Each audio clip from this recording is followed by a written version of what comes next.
Hello बच्चों, क्या हाल चाल। आशा करता हूँ आप सब बहुत अच्छे होंगे। तो देखिए बच्चों, एक बार फिर से आप सभी का एक बहुत बेहतरीन लेक्चर में स्वागत है और इस सीरीज में भी आप सबका स्वागत है, जिस सीरीज का नाम है एकलव्य सीरीज। ये सीरीज सभी क्लास 12 के बच्चों के लिए स्पेशल सीरीज है।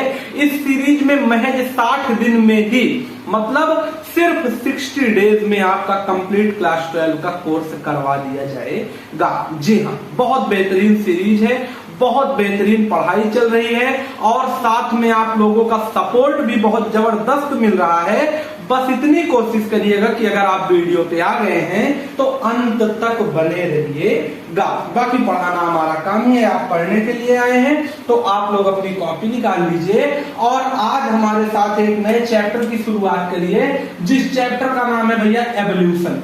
जी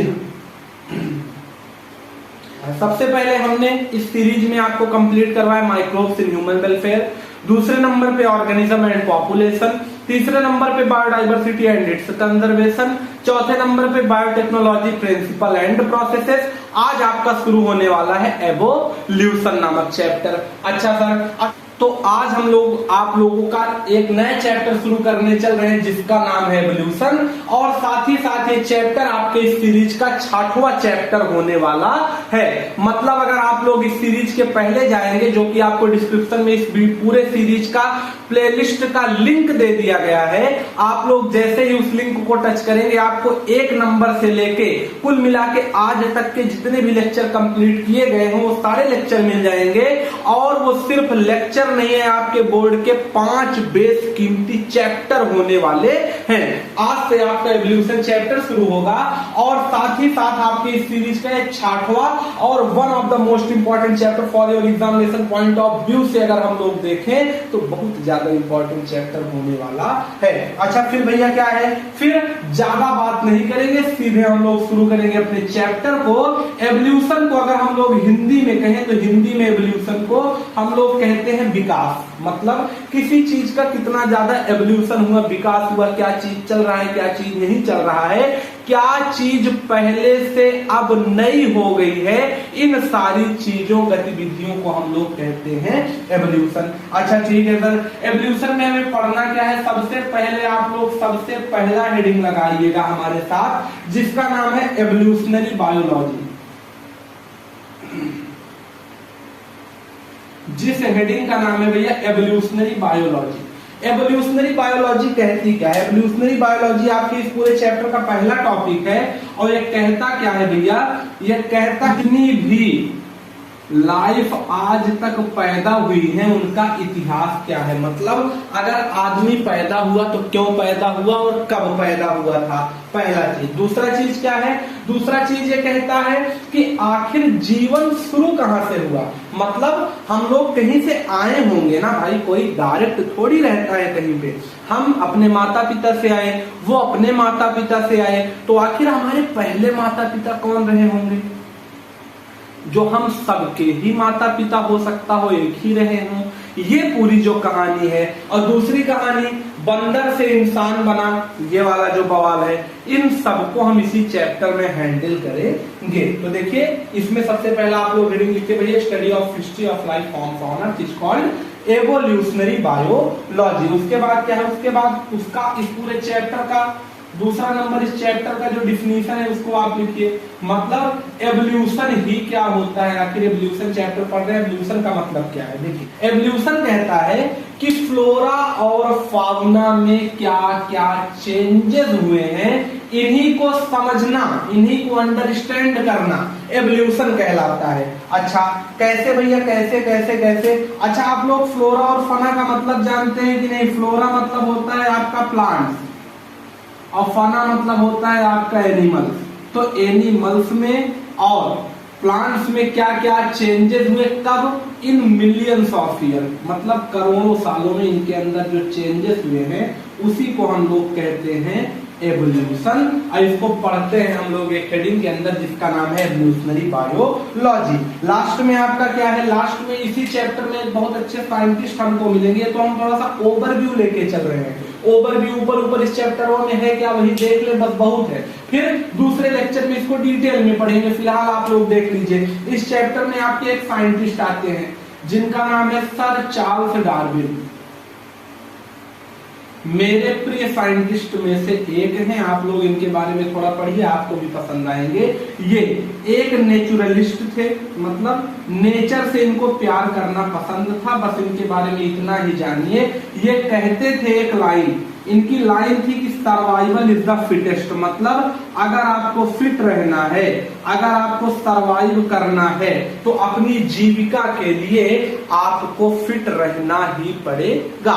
जितना लंबा आप टिकना चाहते हैं उतना ज्यादा आपको फिट रहना पड़ेगा। पृथ्वी पे आप हैं, आपको डेली एक्सरसाइज करनी पड़ेगी, नहीं वैसे जल्दी बीमारी आ जाएगी, बुढ़ा जाएंगे, खत्म हो जाएंगे, कोई मतलब है नहीं। इसलिए मेरे प्रिय साइंटिस्ट, अच्छा फिर क्या है उसके बाद, अगर आपसे कोई कभी पूछे, ये जितने टॉपिक हैं आपके सारे पेपर में सीधे एमसीक्यू में आएंगे और कहीं आए होंगे नहीं। देखिए यूनिट ऑफ एवोल्यूशन क्या होता है, जैसे फोर्स की यूनिट, किलोमीटर की यूनिट, किलोमीटर तो खुद ही यूनिट है। जैसे लाइट की यूनिट मीटर पर सेकंड, जितने भी तमाम हमारे यूनिट है वैसे एवोल्यूशन का भी कुछ यूनिट होता है। एवोल्यूशन का पूरा जो पॉपुलेशन है वही यूनिट है, मतलब किसी भी जीव का जो एक नियमित पॉपुलेशन है। जैसे इंसान कितने हैं, इस पृथ्वी पे कितने इंसान हैं, तो पहले के समय से लेके आज के समय में बहुत ज्यादा ग्रोथ हुआ, ये हमारा क्या हो गया एवोल्यूशन। इसी को अगर हम पूरे यूनिट में देखें तो एक किसी पर्सनल स्पीसीज की पॉपुलेशन कितनी बड़ी है, इसी को हम लोग कहते हैं यूनिट ऑफ एवोल्यूशन। और लास्ट में इसमें क्या आता है भैया, लास्ट में एक मोस्ट इंपॉर्टेंट टॉपिक आता है कि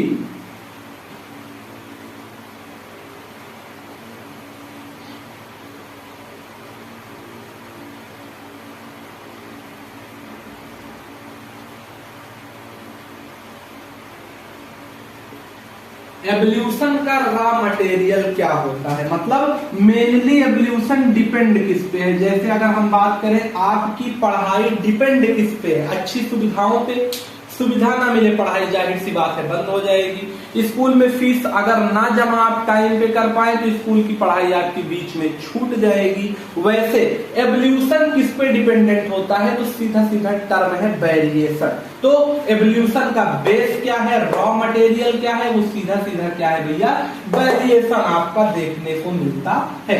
इतने पॉइंट को आप विधिवत अपने जहन में इस चैप्टर को पढ़ने से पहले बैठा लीजिए।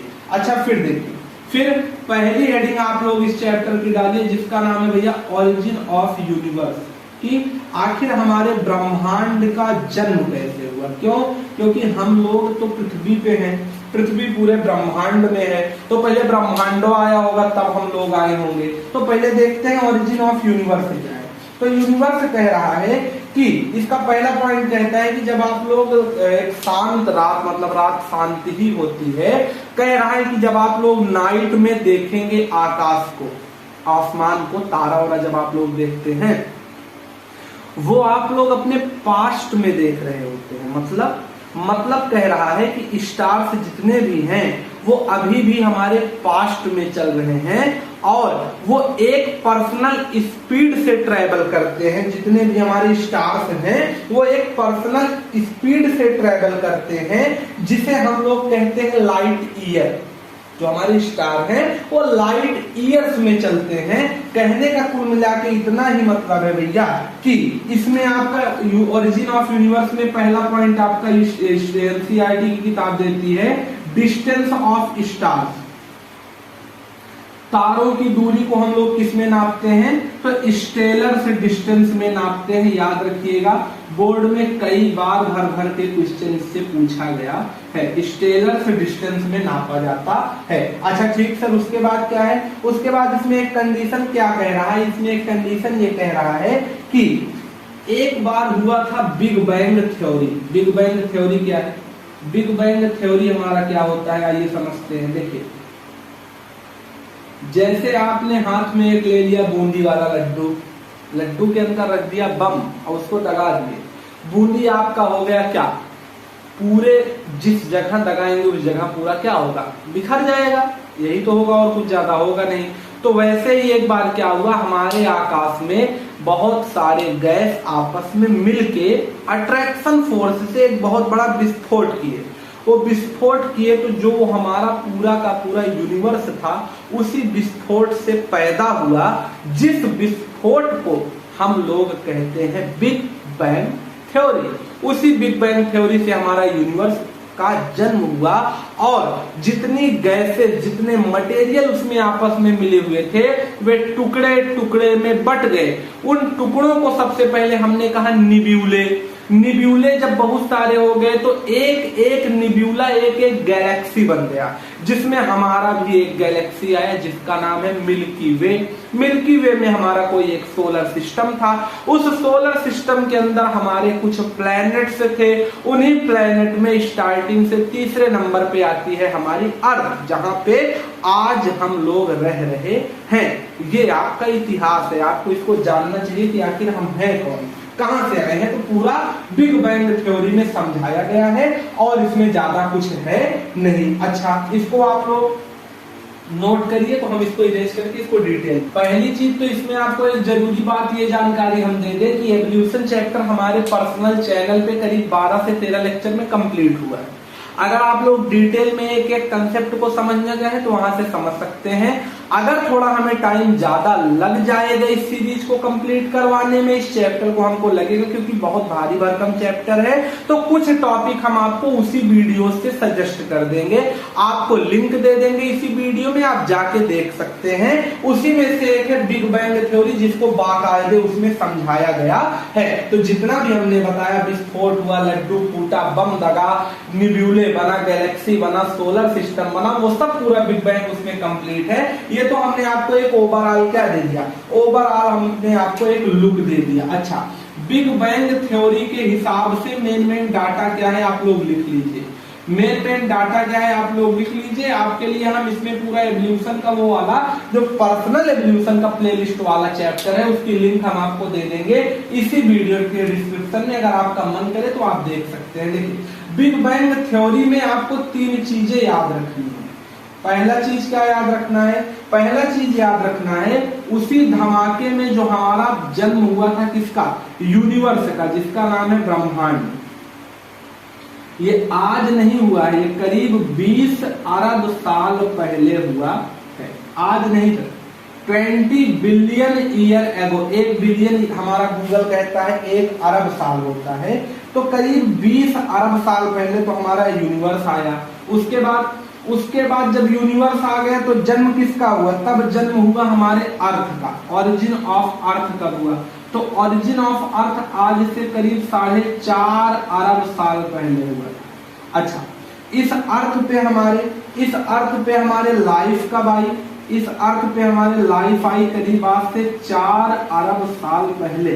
मतलब हम लोग 4 अरब से इस पृथ्वी पे रह रहे हैं। इतना पुराना हमारा इतिहास है। कभी कभी पूछ लेता है कि इन दोनों के बीच में गैप कितना है, तो इन दोनों के बीच में 500 मिलियन ईयर एगो का गैप है। मतलब आप समझ सकते हैं। फिर देखिए उसके बाद क्या है, उसके बाद इसमें एक इंपॉर्टेंट हमारा डाटा देता है एनसीईआरटी, जिसमें हमें देता है भैया ओरिजिन ऑफ लाइफ। हमने देखा ओरिजिन ऑफ यूनिवर्स, अब देखिए ओरिजिन ऑफ लाइफ क्या है।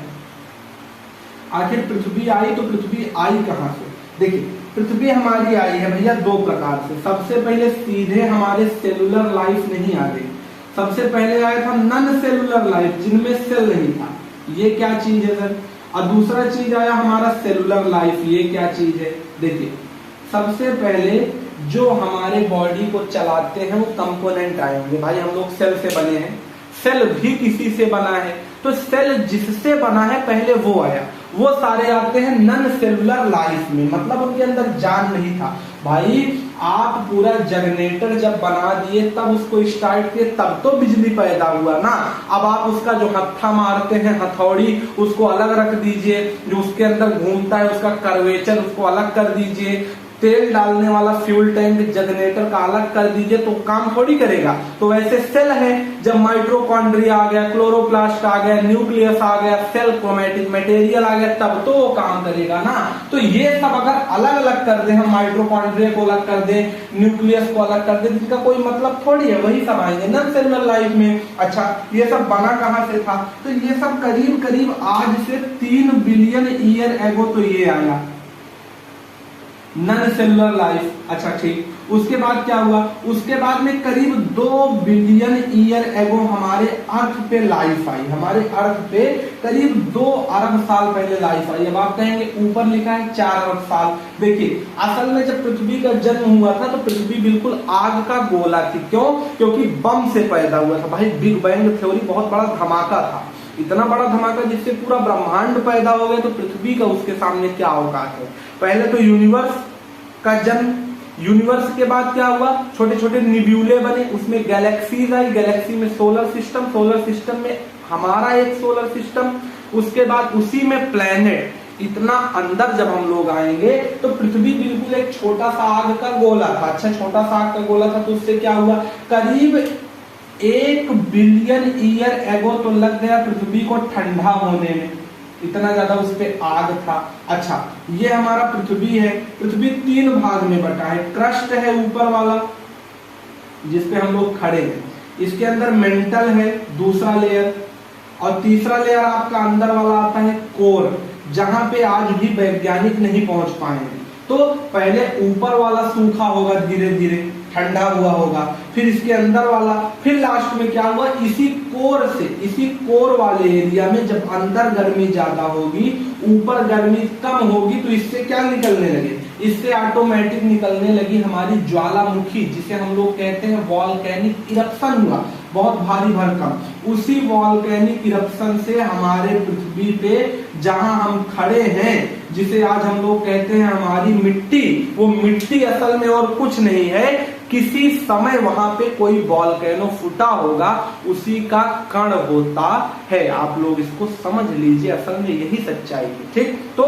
यही चीज बताया गया है हमारे एनसीईआरटी में। तो उसके बाद क्या हुआ, जब इतना काम हो गया तो करीब हमारा आज से 3 अरब साल पहले क्या आया, नॉन सेलुलर लाइफ, फिर 2 अरब साल पहले सेलुलर लाइफ आ गया। अच्छा उसके बाद क्या हुआ, नॉन सेलुलर लाइफ में कभी कभी क्वेश्चन पूछते हैं इसमें आया क्या था, तो इसमें आरएनए आया था, इसी में आपका प्रोटीन आया था सर, और इसी प्रोटीन के बाद अगर इसको छोड़ दे तो इसी में आपका पॉलीसैकेराइड आया था। ये तीनों ही पर्याप्त थे एक सेल को बनाने के लिए। जब ये तीनों मिल गए तो हमारा शुरू हुआ किसका, तब शुरुआत हुआ हमारा सेलुलर लाइफ का। अगर आपको ये भी कंफ्यूजन हो कि पहले डीएनए आया था कि पहले आरएनए, अगर आप इसको ना जानते हो तो आप ही के किताब में एक चैप्टर है मॉलिक्यूलर बेसिस ऑफ इनहेरिटेंस, उसी में दिया गया है आरएनए वर्ड। उसमें जब आप लोग जाएंगे तो आपको मिलेगा आरएनए वर्ड का डिटेल, जिसमें बताया गया पहले आरएनए आया, आरएनए के मॉडिफाइड फॉर्म से हमारा बना है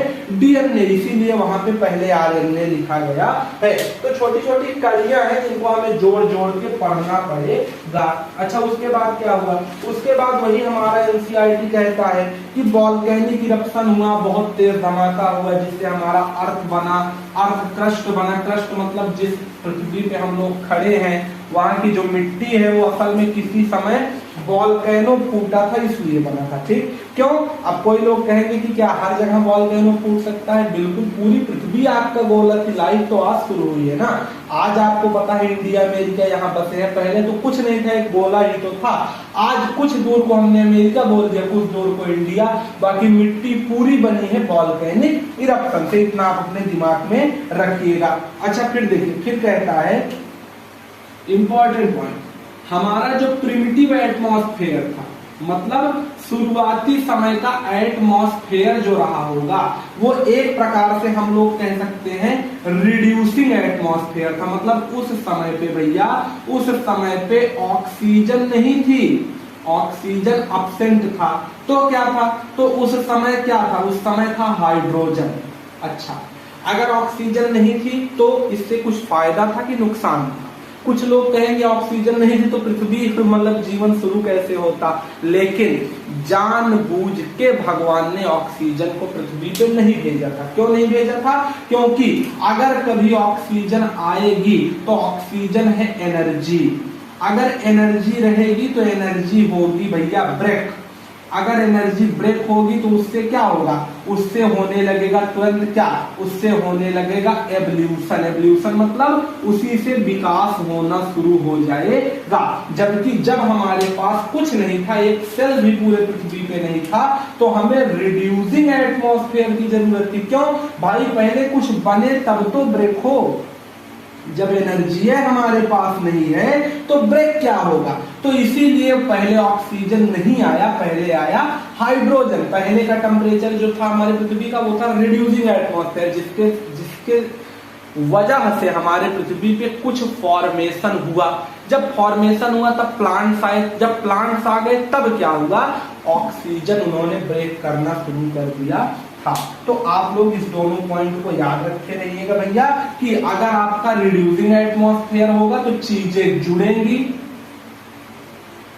चीजें आपस में जुड़ेंगी। अगर ऑक्सीजन नहीं होगा तो, अगर होगा ऑक्सीजन इफ प्रेजेंट अगर होगा तो चीजें एनर्जी के फॉर्म में ब्रेक होना शुरू हो जाएंगी। तो ये इंपॉर्टेंट टर्म है, कई बार इस पे क्वेश्चन आ चुका है। अच्छा, उसके बाद सर क्या है, उसके बाद कुछ हमारी थ्योरी एनसीईआरटी में देनी शुरू की गई। ये तो आपका बेस बन रहा है कि क्या था क्या नहीं था। उसके बाद एनसीईआरटी में कुछ थ्योरी देनी शुरू की गई, जिसमें हमारा बहुत सारा थ्योरी था कि पृथ्वी पे लाइफ कैसे आई। तो इसका हेडिंग का नाम है theory to explain origin of life on earth।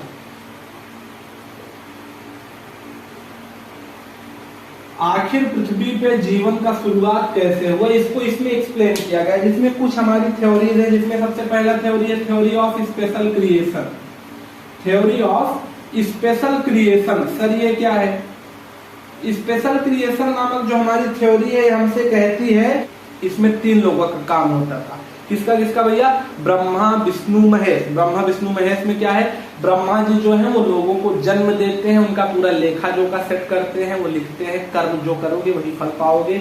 Vishnu ji का काम है जितने जीव जंतु हैं वो पालनहार है, मतलब सबको पालते हैं। और महेश मतलब शंकर का, भगवान का काम क्या है? शंकर भगवान का सबको निपटाने में लगे रहते हैं। तो ये तो बताया गया स्पेशल क्रिएशन में, लेकिन इसको एनसीईआरटी में कोई पुख्ता जगह नहीं दिया गया।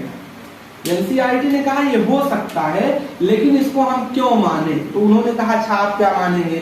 कुछ लोगों ने कहा इसमें थ्योरी ऑफ कैटास्ट्रोफिज्म होगा।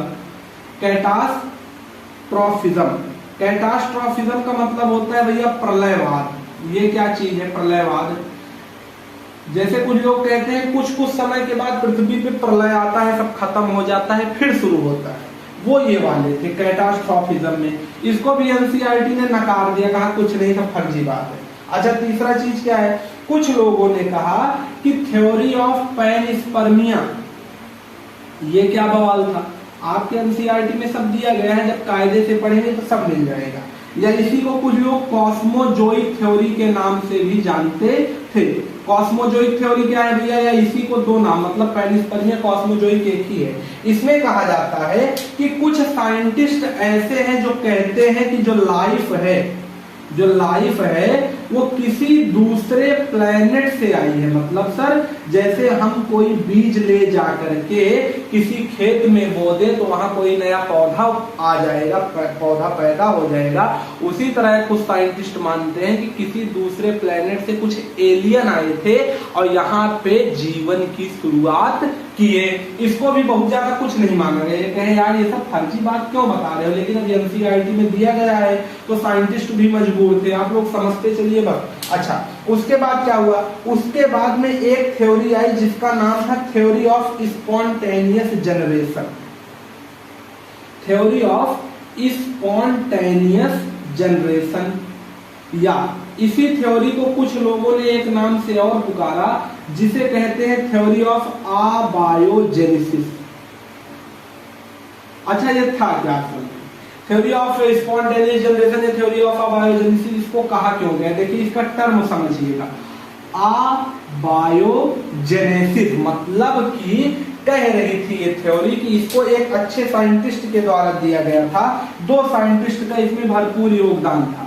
एक तो थे हमारे एरिस्टोटल मतलब अरस्तु जी, जो कि बायोलॉजिस्ट नहीं थे, एक फिलोसफर थे। ठीक, उन्होंने सिर्फ दर्शन शास्त्र के एक ज्ञाता थे, तो थोड़ा सोचते थे, सोचते सोचते उन्होंने ये पूरा एक थ्योरी दे दिया। किसके साथ दिए थे?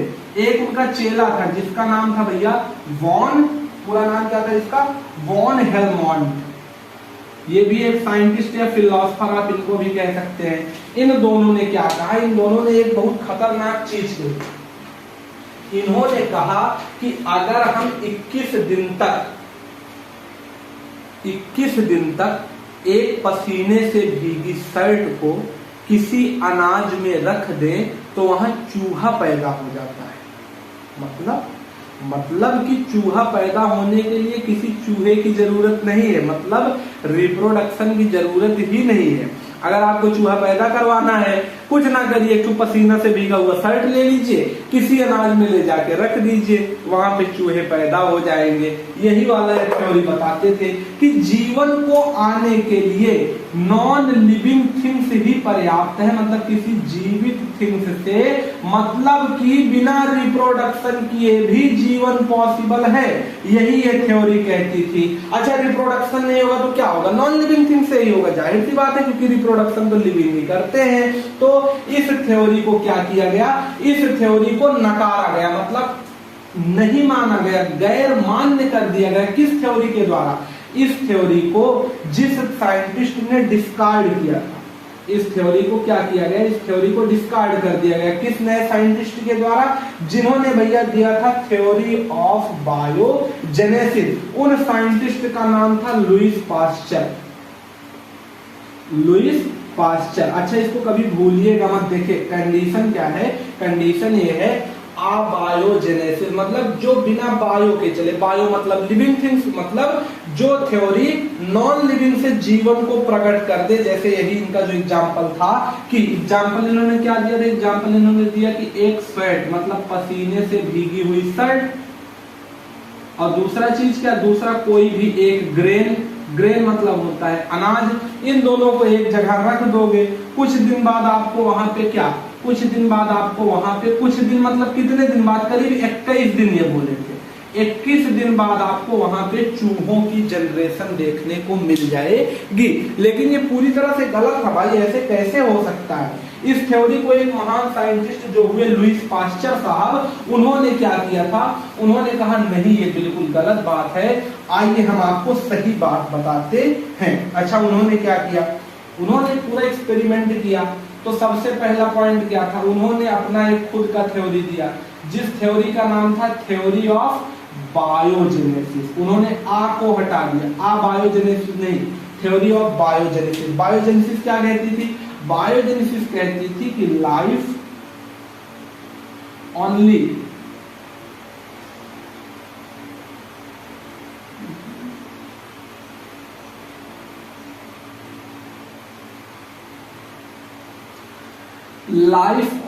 came from living things. और भाई जाहिर सी बात है, जीवन शुरू होने के लिए कुछ जिंदा लोगों की जरूरत है, वही रिप्रोडक्शन करेंगे तभी हमारा जीवन आगे बढ़ेगा। वही होता है क्या? वही पूरा, उसी से तो पूरा सब कुछ चल रहा है, नहीं तो गड़बड़ा जाएगा। अब ऐसा कोई कहे कि पसीने से भीगी शर्ट ले लो, ये सब ले लो, इससे आदमी पैदा हो गया, ये सब दिक्कत हो जाएगा ना। तो ये सब मतलब मजाक करने वाली बात है, सिर्फ और कुछ नहीं है। तो इन्होंने क्या किया? इन्होंने एक्सपेरिमेंटली इसको प्रूव कर दिया, एक्सपेरिमेंटली। तो सबसे पहला एक्सपेरिमेंट आपके पूरे किताब में एवोल्यूशन चैप्टर में यही वाला दिया गया है। अच्छा, इस एक्सपेरिमेंट का नाम क्या है? इस एक्सपेरिमेंट को हम लोग कहते हैं स्वान नेक एक्सपेरिमेंट। स्वान नेक एक्सपेरिमेंट। ये क्या है सर? कुछ नहीं है, एक छोटा सा एक्सपेरिमेंट था। एक्सपेरिमेंट में था क्या? इन्होंने क्या किया? एक बीकर लिया, उसमें कुछ केमिकल डाल दिया। इस केमिकल को उन्होंने कहा ब्रॉथ सॉल्यूशन। क्या कहा? Broth solution. अच्छा सर, इससे क्या हुआ? कुछ नहीं होगा इससे। करीब 15 दिन के लिए इसे छोड़ दिया, 15 दिन के लिए इसे छोड़ दिया इस केमिकल को डाल के। जब ये 15 दिन के लिए छोड़ दिए तो 15 दिन में हुआ क्या, 15 दिन में इसमें पड़ गए ऑटोमेटिक ईस्ट, मतलब कीड़े पड़ गए, छोटे छोटे फंगस लग गए। पानी जब सड़ गया तो इसमें कुछ कीड़े पैदा हो गए। अच्छा, इन्होंने क्या किया, इन्होंने कुछ नहीं किया, इन्होंने इसी के अंदर जो ये ब्रॉथ सोल्यूशन था जिसमें अब ईस्ट पड़ गए, इसी को इन्होंने दो अलग अलग बीकर में ले लिया। पहले बीकर में इन्होंने लिया, पहले बीकर में, उस बीकर में लगा दिया एक ऐसे, उसका जो माउथ था बीकर का उसको टेढ़ा कर दिए। जब टेढ़ा कर दिए तो क्या हुआ, यही ब्रॉथ वाला सोल्यूशन उसमें डाल दिए, और यही ब्रॉथ वाला सोल्यूशन डाल के क्या किए, नीचे से आग लगा दिए, नीचे से जला दिए आग। जब आग जली तो धीरे धीरे जो सोल्यूशन था ये भाप बन के उड़ने लगा, और जब उड़ने लगा तो यहाँ से इसके मुंह को कर दिए बंद, इसके माउथ को कर दिए बंद, और जब बंद कर दिए तो यहाँ पे क्या हुआ, जो भी आपका जा रहा था भाप वो धीरे धीरे पानी के रूप में इकट्ठा हो गया। क्योंकि इसकी गर्दन मुड़ी थी तो पूरी तरह से अंदर नहीं आ पाया, इकट्ठा हो गया। ठीक, ये पहला केस हुआ, केस 1।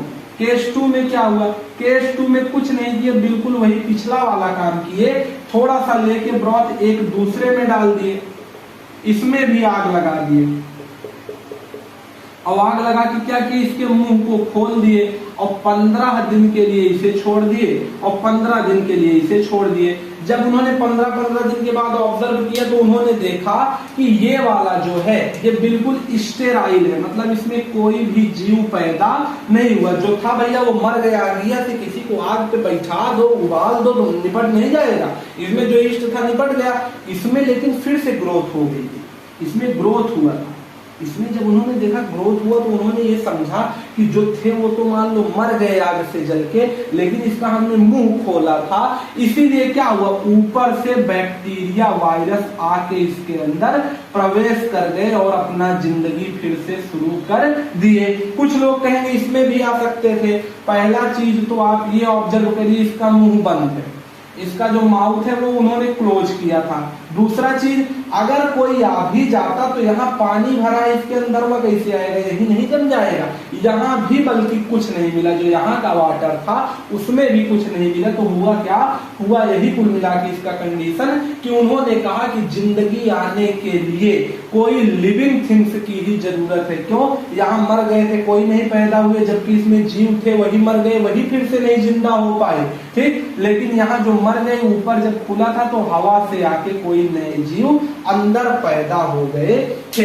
ये था पूरी तरीके से स्वान नेक एक्सपेरिमेंट। अगर आप इसको विजुअलाइज फॉर्म में ज्यादा अच्छा पढ़ना चाहते हैं तो पूरा एवोल्यूशन कंप्लीट करवाया गया है सीरीज बाय सीरीज। आप लोग इसी वीडियो के लिंक में जाके बाकायदे उस वीडियो को भी देख सकते हैं।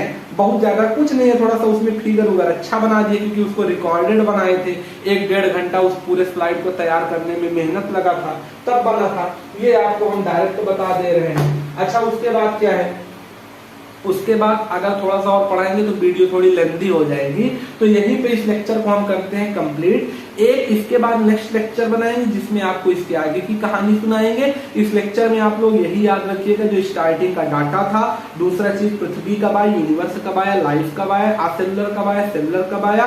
लास्ट में आप लोग इसको याद रख लीजिएगा कि चैलेंज कौन दिया था और किसको दिया था। तो लुईस पास्चर ने एरिस्टोटल और वॉन हेलमोंट को अबायोजेनेसिस को डिस्कार्ड करके बायोजेनेसिस को प्रूव कर दिया था। इस एक्सपेरिमेंट से स्वान नेक एक्सपेरिमेंट। क्यों इस एक्सपेरिमेंट का नाम स्वान नेक क्यों पड़ा, क्योंकि इसका जो गर्दन था वो स्वान की तरह टेढ़ा था, इसीलिए इस एक्सपेरिमेंट का नाम पड़ा स्वान नेक एक्सपेरिमेंट। स्वान मतलब हंस होता है, हंस भी तो ऐसे ही से होता है कुछ। ये ब्लू है, पानी पानी वाला जो होता है उसका गर्दन वो झुका हुआ लेता है ना, वही सब। तो मिलेंगे आपसे नेक्स्ट लेक्चर में, तब तक के लिए ओके बाय। सीरीज में कंटिन्यू बने रहिएगा।